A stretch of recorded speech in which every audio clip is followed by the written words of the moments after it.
பார்க்கிற நபர்களுக்கு அவருடைய உள்ளத்திலே ஒரு வலி அவர்களுக்கு கடந்து வரும். ரத்தம் இவ்வளவு பீரிட்டு பாய்கிறது. ஏதாவது நமக்கு நாம் உதவி செய்து எப்படியாவது இந்த காயம் கட்ட வேண்டும். எப்படியாவது எண்ணெய் போட்டு அதை சரிப்படுத்த வேண்டும் என்று சொல்லி நாம் முயற்சி செய்கிறதை விட மற்றவர்கள் நம் முயற்சி செய்து நமக்கு உதவி செய்வார்கள். நாம் எவ்வளவு முயற்சி எடுக்கிறோம், முயற்சி செய்கிறதை விட மற்றவர்கள் நமக்கு அதிகமாக முயற்சி எடுத்து நமக்கு உதவி செய்வார்கள்.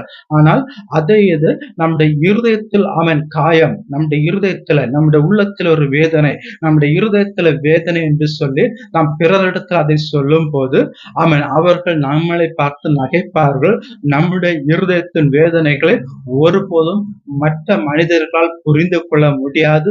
அது உங்களையும் என்னையும் படைத்த இயேசுவால் மட்டுமே மனிதனுடைய இருதயத்தின் வேதனைகளை அறிந்து கொள்ள முடியும். இருதயத்தை படைத்த